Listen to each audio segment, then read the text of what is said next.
Waalaikumsalam warahmatullahi wabarakatuh. Selamat siang anak-anak semua, apa kabarnya? Semua baik kah?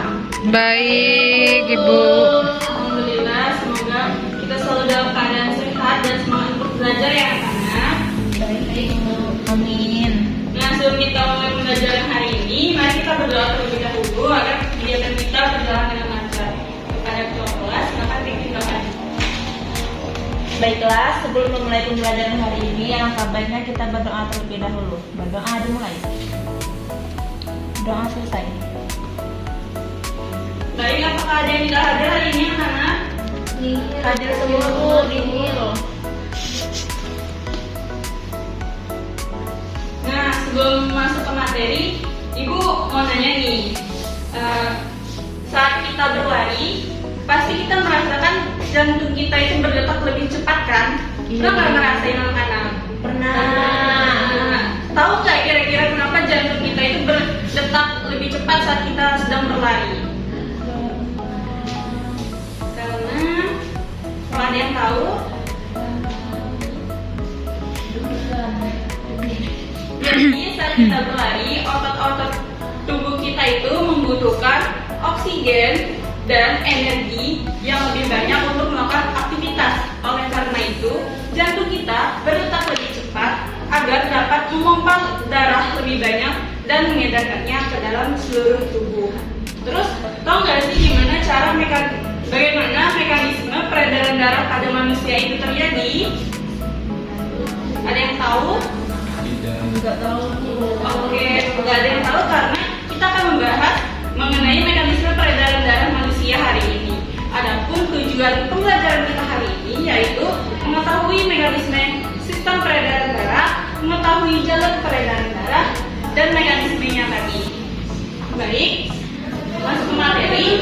Nah, sistem peredaran darah itu adalah sistem transportasi dalam tubuh yang mengedarkan oksigen, nutrisi, hormon, dan sisa metabolisme dengan bantuan jantung dan pembuluh darah.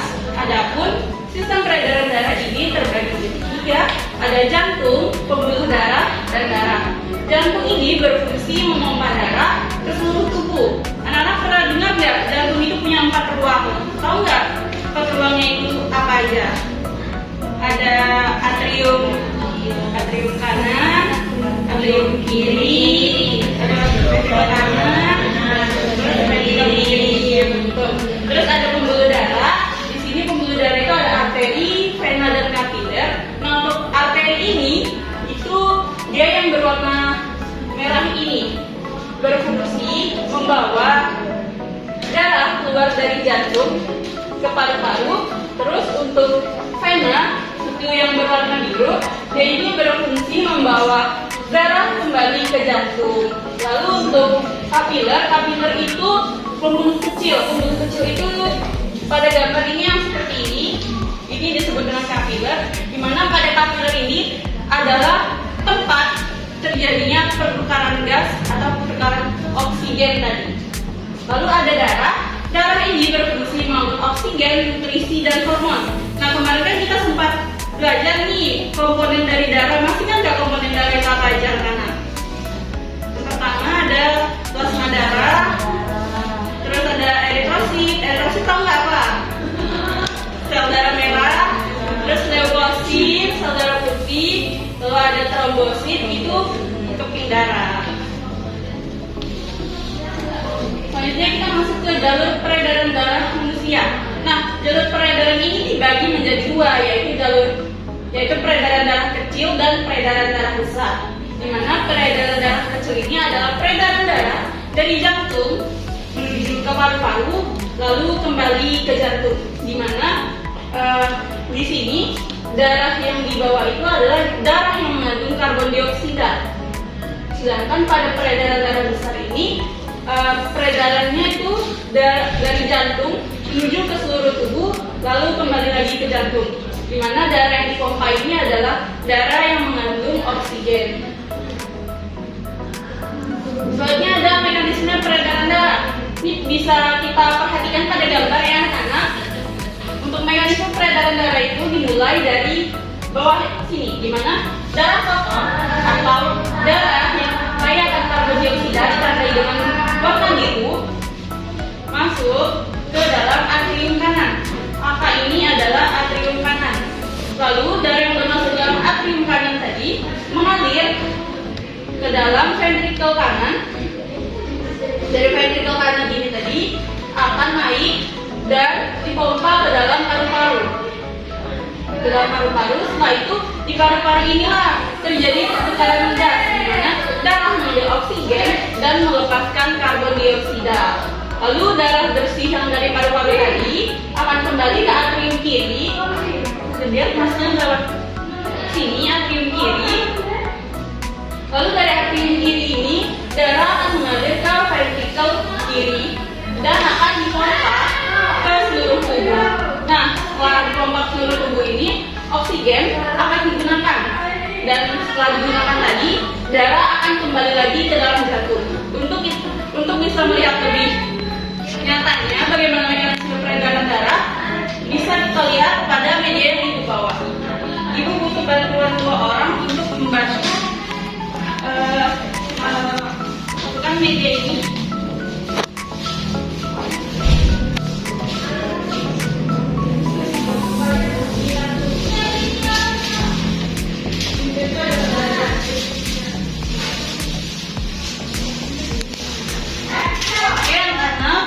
Bisa dilihat di mana darah yang mengandung karbon dioksida itu dari seluruh tubuh akan naik ke atrium kanan. Bisa dilihat ya, darah yang berwarna biru ini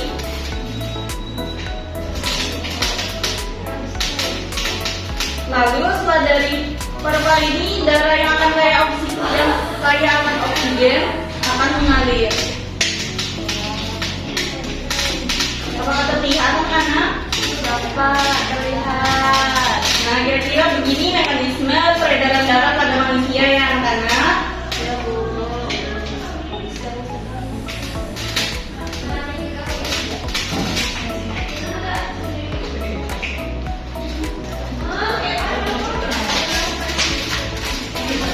Oke, tadi kita sudah melihat bersama-sama bagaimana mekanisme peredaran darah pada manusia.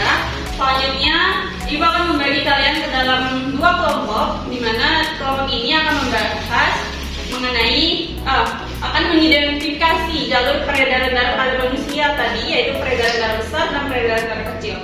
Untuk kelompoknya, Ibu bagi ada ini 1, 2, 3 ini sebagai kelompok 1, terus ada 1, 2, 3, 4 sebagai kelompok 2. Nah, di sini kalian akan membacakan LKPD yang Ibu beri ya. Setelah itu berdiskusi bersama. Kalau misalkan ada yang tidak dimengerti, bisa tanyakan kepada Ibu.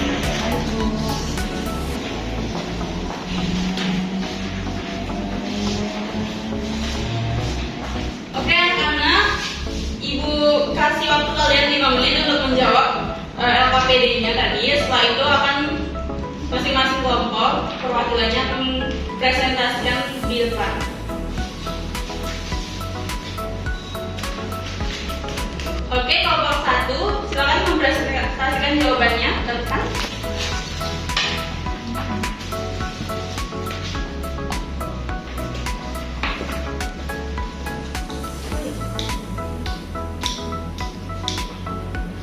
Baik, kami dari kelompok 1 akan mempresentasikan hasil diskusi kami. Yang pertama ada kegiatan 1, yaitu mengidentifikasi jalur peredaran darah. Yang pertama peredaran darah kecil yang dimulai dari atrium kanan ke ventrikel kanan, lalu ke paru-paru dan masuk ke vena pulmonalis, lalu ke atrium kiri. Lalu yang kedua pada peredaran darah besar dimulai dari ventrikel kiri, masuk ke arteri atau aorta, lalu ke seluruh tubuh, lalu mengalir lagi ke vena cava, lalu mengalir lagi ke atrium kanan. Lalu selanjutnya kegiatan 2 menganalisis peredaran darah. Peredaran darah kecil ada paru-paru, ventrikel kanan, atrium.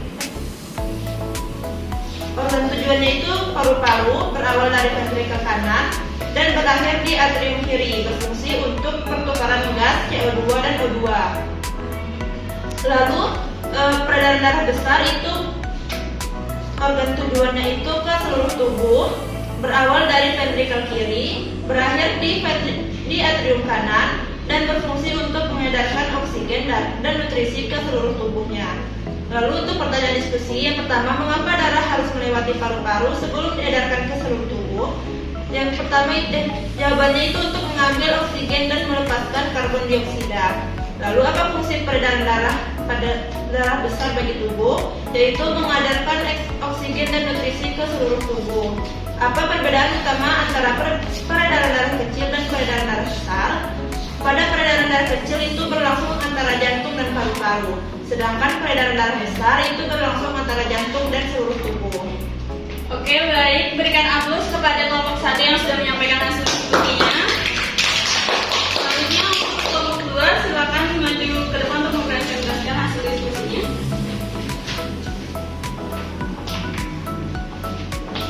Baik, saya akan mempresentasikan hasil diskusi dari kelompok 2.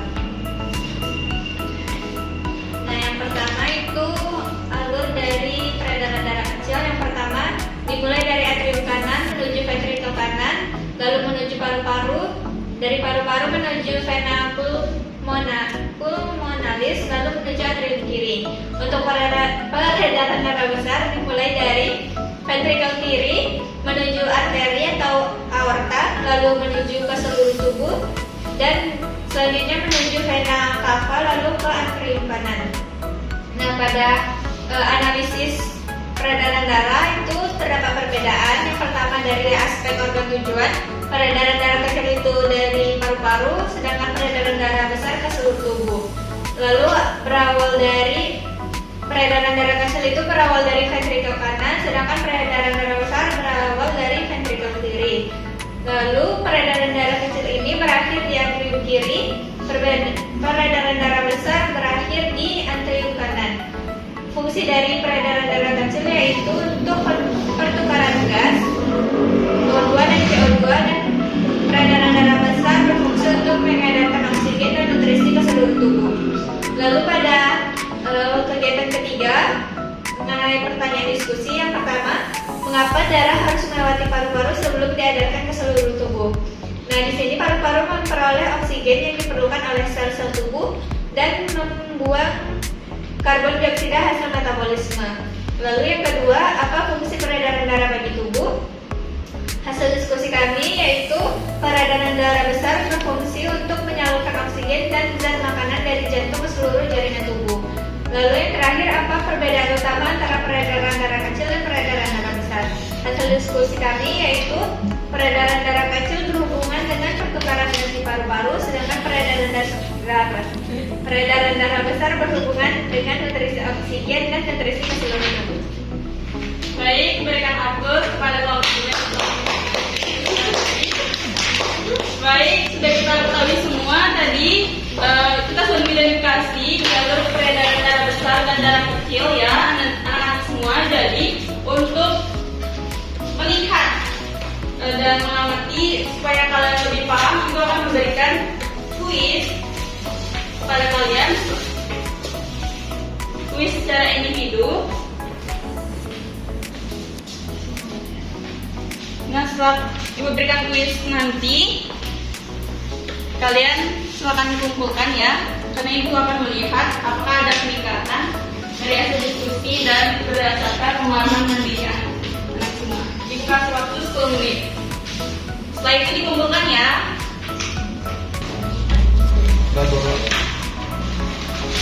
Sudah.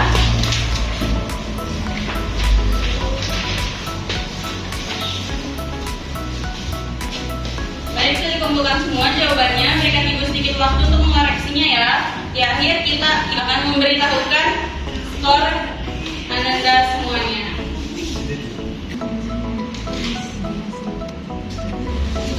Oke, dari hasil penilaian Ibu, di kelompok 1 itu memperoleh nilai 90 karena mampu bekerja samanya dengan baik, terus anggotanya lebih aktif, terus jawaban LKPD-nya lengkap, dan nilai individu, kuis individunya itu lebih tinggi dibandingkan dengan dari kelompok 2.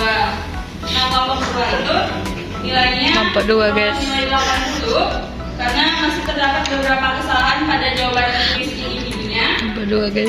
Jadi beberapa anggotanya itu belum maksimal.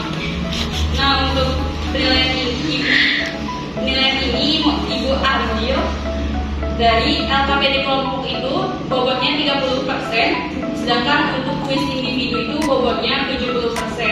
Jadi dari hasil itu tadi sudah didapat nilai kelompok 1 itu 90%, kelompok 1 mendapatkan nilai 90 dan kelompok 2 mendapatkan nilai 80. Nah, untuk kelompok 1 itu mendapatkan reward karena sudah mendapatkan nilai tertinggi di kelas. Jadi pada kelompok 1 ini mendapatkan reward dari ibu.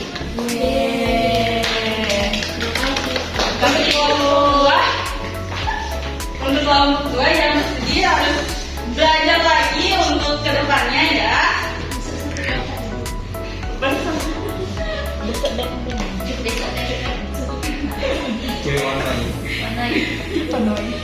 Baiklah,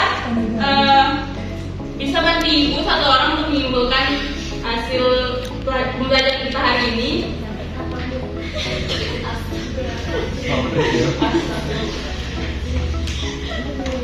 Coba Ani simpulkan, Ani.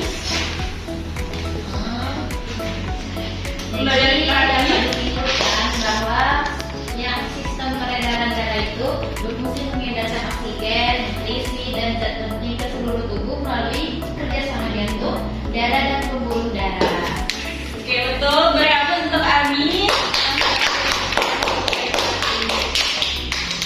Oke, jadi sistem peredaran darah itu berfungsi mengedarkan oksigen, nutrisi, dan zat penting ke seluruh tubuh, di mana sistem ini tadi terdiri dari jantung, pembuluh darah, dan darah yang bekerja sama dalam peredaran darah kecil dan peredaran darah besar, serta untuk menjaga fungsi tubuh tetap normal. Baiklah, demikian pembelajaran kita hari ini. Terima kasih atas perhatian kalian semua. Untuk ketua kelas bisa bantu untuk membaca doa sebelum kita menutup pembelajaran kita hari ini. Baiklah, berdoa dimulai. Berdoa selesai. Baik, terima kasih semuanya. Ibu akhiri, wassalamualaikum warahmatullahi wabarakatuh. Waalaikumsalam warahmatullahi wabarakatuh.